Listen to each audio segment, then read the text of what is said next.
Hi friends, இது உங்களுக்காக செம்மையாக 2 type of chicken kebab recipe பார்க்கலாம் வாங்க. ஒன்று ரெட் கலர்லேயும் ஒன்று ஒயிட் கலர்லேயும் செஞ்சுருக்கேன். அது கூட சிக்கன் பாஸ்தா செஞ்சுட்டு இந்த இந்த சிக்கன் கபாப் வச்சு சண்டே லன்ச் முடித்தாச்சு.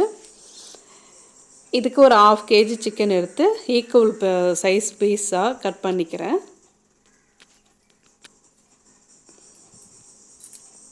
ரொம்ப ஈஸியாக செஞ்சிடலாங்க. மேரினேட் பண்ணுறது மட்டும்தான் நமக்கு டைம் எடுக்கும். மற்றபடி வேறு எதுவும் வேலை இல்லை. இதில் நான் இந்த மாதிரி கட் பண்ணி எடுத்துருக்கேன். இதில் ஒரு 7-8 பல் பூண்டு, ஒரு வெங்காயம், இதை அரைச்சி நல்லா ஃபைன் பேஸ்ட்டாக அரைச்சி எடுத்துக்கோங்க. அதை சேர்த்துக்கோங்க இந்த சிக்கனில். நீங்கள் பவுடர் யூஸ் பண்ணுறீங்க, ஆனியன் பவுடர், கார்லிக் பவுடர்னு அது கூட சேர்த்துக்கலாம். ரொம்பவே சூப்பராக இருக்கும். Chilli flakes 3/4 spoon, 1/2 spoon pepper powder, மிளகுத்தூள், அதுக்கப்புறம் 1/2 spoon jeera powder, 1.5 spoon kebab masala. உங்களுக்கு பிடிச்ச எந்த சிக்கன் கபாப் மசாலா இருந்தாலும் சேர்த்துக்கோங்க. அது கூட சால்ட்டு கபாப் மசாலாவில் கொஞ்சம் சால்ட்டு இருக்கும், அதனால் பார்த்து சேர்த்துக்கோங்க. ஆலிவ் ஆயில் ஒரு 2-3 ஸ்பூன் சேர்த்துக்கோங்க. அது கூட தயிர் சேர்த்துருக்கேன். அது கிளிப்பு மிஸ் ஆகிடுச்சு. 2 ஸ்பூன் தயிர் சேர்த்துருக்கேன். அது கூட ஒரு 1/2 லெமன் எடுத்து புழிஞ்சு விட்டுடுங்க.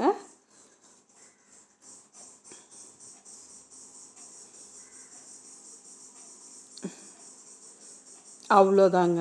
நல்லா மிக்ஸ் பண்ணி விட்டுடுங்க. மறந்துட்டேன் பாருங்கள், இது கூட கொஞ்சமாக கசூரி மேத்தி நல்லா இந்த மாதிரி எடுத்துட்டேன். அப்போ தான் வாசம் நல்லா சூப்பராக கிடைக்கும் நமக்கு. இது கூட பீஸா மிக்ஸு, நான் பீஸா மிக்ஸு சேர்க்குறேன். உங்கள்கிட்ட ஆரிகானோ இருந்ததுன்னா அது சேர்த்துக்கோங்க. கொஞ்சமாக ஒரு 1/2 to 3/4 ஸ்பூன் அளவுக்கு ஆரிகானோ சேர்த்துக்கோங்க. அவ்வளோதாங்க. நல்லா மிக்ஸ் பண்ணிவிட்டு ரெஃப்ரிஜரேட் பண்ணிவிடுங்க. 1 ஹவருக்கு அப்படியே இருக்கட்டும். அட்லீஸ்ட் 1/2 ஹவராவது வச்சு செய்யும்போது அது ஜூஸியாக நமக்கு கிடைக்கும். நம்ம இந்த மாதிரி ஸ்கியூவர்ஸில் இன்சர்ட் பண்ணிடலாம். இதுக்கு நான் 2 தக்காளி, ஒரு பெரிய சைஸ் வெங்காயம், ஒரு கேப்சிகம், இது எல்லாத்தையும் எடுத்து க்யூபாக கட் பண்ணியிருக்கேன். கட் பண்ணிவிட்டு அதுவும் கூட பெப்பர், மிளகுத்தூள், உப்பு, ஆலிவ் ஆயில், இது 3 அதில் சேர்த்து கொஞ்சம் சேர்த்துட்டு நல்லா மிக்ஸ் பண்ணி விட்டுறேன். அந்த வெங்காயம், தக்காளி, குடமிளகாய், இது கூட இந்த 3த்தையும் சேர்த்து உப்பு, மிளகு, ஆலிவ் ஆயில் சேர்த்து மிக்ஸ் பண்ணிவிட்டு இப்போ அதை இந்த சிக்கன் கூட இந்த மாதிரி இன்சர்ட் பண்ணிக்கலாம். இது மாதிரி பண்ணும்போது இந்த பார்க்கவும் அழகாக இருக்கும். அந்த கேப்சிகத்தோட ஜூஸு, ஃப்ளேவர் எல்லாமே அந்த சிக்கனில் இறங்கி ரொம்பவே சூப்பராக இருக்குங்க. நம்ம சாப்பிடும்போது ஒரு கேப்சிகம், ஒரு சிக்கன் பீஸு, ஒரு ஆனியன் இல்லை ஒரு டொமேட்டோ இந்த மாதிரி வச்சு சாப்பிடும்போது ரொம்பவே சூப்பராக இருக்கும். இது ட்ரை பண்ணி பாருங்கள். நான் ஏர் ஃப்ரையரில் வைக்கிறேன். நீங்கள் இதை அப்படியே தோசை தவாவில், ஏர் ஃப்ரையர் இருந்தால் அதில் வச்சுக்கோங்க. அப்படி இல்லைன்னா தோசை தவாவில் லைட்டாக எண்ணெய் விட்டுட்டு இதை கொஞ்சம் நேரம் மூடி கொஞ்சம் நேரம் திறந்துன்னு வேக வச்சு எடுத்திங்கன்னா சூப்பராக உங்களுக்கு ரெடி ஆகிடுங்க. கலர் மட்டும்தான் கொஞ்சம் டிஃபர் ஆகும். ஏன்னா தவாவில் ஹீட்டு மீடியம் ஃப்ளேம்லேயே வச்சு ஃப்ரை பண்ணிங்கன்னா சூப்பராக வந்துடும் உங்களுக்கு. என் பொண்ணு தான் இப்போ இன்சர்ட் பண்ணிகிட்ருக்கா. இதை இந்த மாதிரி சொருகும்போது ஒன்றுத்துக்கு ஒன்று நடுவில் லைட்டாக கேப் இருக்கிற மாதிரி பார்த்துக்கோங்க. ரொம்ப ஒரே அடியாக நிறைய சிக்கன் இருக்குது, நம்ம நல்லா இதிலே எப்படியாவது ஃபினிஷ் பண்ணிடலாம் அப்படின்ற மாதிரி ரொம்ப நெருக்கி கவுத்துட்டிங்கன்னா அது வேகிறது உங்களுக்கு கஷ்டமாக இருக்கும். நான் இந்த மாதிரி ஏர் ஃப்ரையரில் இந்த மோடில் வச்சு ஓடிட்டுருக்கு. இதில் டைரெக்டாக வைக்கும்போது நான் ஒரு 25 மினிட்ஸுக்கு அதுவாகவே வேகட்டும் அப்படின்னு சொல்லிட்டு விட்டுட்டேன். நீங்கள் இதை ட்ரேயில் வச்சிங்கன்னா ஒரு 10 மினிட்ஸ் கழித்து எடுத்து திருப்பி விட்டு அப்புறம் பண்ணணும். அதனால் நான் இந்த மாதிரி பண்ணியிருக்கேன். இப்படி கிடச்சிருக்குங்க எனக்கு ஃபைனல் ரிசல்ட்டு. ரொம்பவே சூப்பராக இருந்தது சாப்பிட்றதுக்கு. ஹோட்டலில் சாப்பிட்ற மாதிரி, ஹோட்டலில் கூட இந்த டேஸ்ட்டில் கிடைக்கல அப்படின்னு சொன்னாங்க. சீரியஸாக சொல்கிறேன், நான் ஜோக்கு இல்லை, பெருமைக்காகவும் சொல்லலை.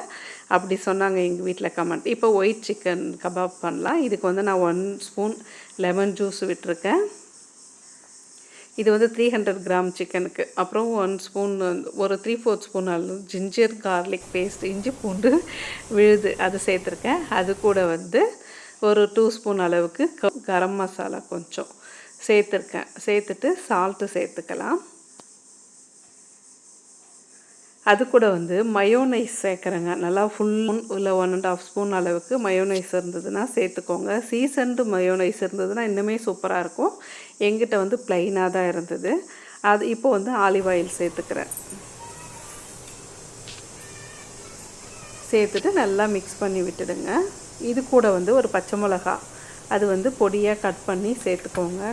ஸ்பைஸ் வந்து நல்லா சுருன்னு இருக்கும். இந்த 2 ரெசிபியுமே நம்ம செய்யும்போது கொஞ்சம் ஸ்பைஸ் கம்மியாகவே கூட போடுங்க, காரம் அதிகமாக சாப்பிடாதவங்க.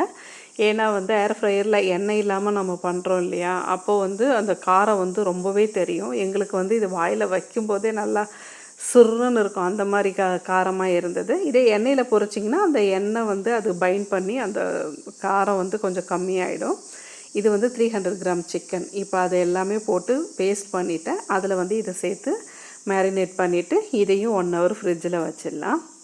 இது மாதிரி மிக்ஸ் பண்ணி ஃப்ரிட்ஜில் வச்சிட்டிங்கன்னா எப்போ வேணுமோ அப்போ எடுத்து இந்த மாதிரி இன்சர்ட் பண்ணி ஃப்ரையர் இருந்தது இல்லை அவன் இருந்ததுன்னா அதில் வச்சு எடுத்துட்டிங்கன்னா ரொம்பவே சூப்பராக இருக்குங்க. தந்தூரி அடுப்பு இருந்தது அந்த வாசத்தில் பண்ணும்போது இன்னுமே சூப்பராக இருக்கும். இல்லை ஸ்மோக்கி ஃப்ளேவர் வேணும் அப்படின்னு நினச்சிங்கன்னா நீங்கள் வந்து இந்த தேங்காய் ஓடு இருக்குது பாருங்கள், தேங்காய் சில்லு, அதை எடுத்து அதை வந்து அடுப்பில் பற்ற வச்சு அதை வந்து நல்லா எரிஞ்ச பின்ன அந்த நெருப்போடு அது ஆறுறதுக்கு முன்னாடி நெருப்போடு எடுத்து ஒரு பாத்திரத்தில் வச்சு அதில் வந்து 1 ஸ்பூன் எண்ணெய் விட்டுட்டு இந்த மாதிரி ஃப்ரை பண்ண இந்த கபாபு மேலே ஒரு பவுலில் வச்சு கொஞ்ச நேரம் மூடி வச்சிங்கன்னா அந்த ஸ்மோக்கி ஃப்ளேவர் கிடைக்கும். ஆனால் நான் இதுக்கு வந்து எதுவுமே பண்ணல. இதுவே ரொம்பவே சூப்பராக இருந்தது. இந்த மாதிரி மேரினேட் பண்ணி எடுத்து உள்ளே வச்சுருக்கேன். இதையும் அந்த மாதிரி எடுத்து இந்த ஸ்கீவர்ஸில் வந்து இன்சர்ட் பண்ணிடுறேன். பண்ணிவிட்டு இதை வந்து நான் அப்படியே பண்ணி முடிச்சுட்டு அதை எடுத்து எனக்கு கொஞ்சம் டைம் எடுத்தது. அதனால் வந்து அதை எடுத்து முடிச்சுட்டு திருப்பியும் இதை அந்த செட் பண்ணுறது வந்து கொஞ்சம் டிஃபிகல்ட்டாக இருந்தது. அதனால் வந்து இதை வந்து அப்படியே ட்ரேயில் வச்சுட்டு 10 மினிட்ஸ் 24 மினிட்ஸ் வச்சேன். அதில் 12 மினிட்ஸ் போட விட்டுட்டு திருப்பி விட்டுட்டு கொஞ்சமாக எண்ணெய் அப்புறம் ஒரு 12 மினிட்ஸு வச்சு எடுத்துட்டேங்க. நான் கலர் தான் கொஞ்சம் டிஃபர் ஆகும். ஆனால் அடுப்பில் எண்ணெயில் வச்சு சமைக்கும்போது எண்ணெயிலையும் சமைச்சிருக்கேன். ரொம்ப சூப்பராக இருக்கும். இந்த மாதிரி தான் ஃபைனல் அவுட்புட் வந்து இந்த மாதிரி வந்தது எனக்கு. இப்போ பார்த்தீங்கன்னா சிக்கன் பாஸ்தா செஞ்சுருக்கேன். அந்த ரெசிபி அப்புறமா உங்களோட ஷேர் பண்ணுறேன். தேங்க்ஸ் ஃபார் வாட்சிங். பாய்.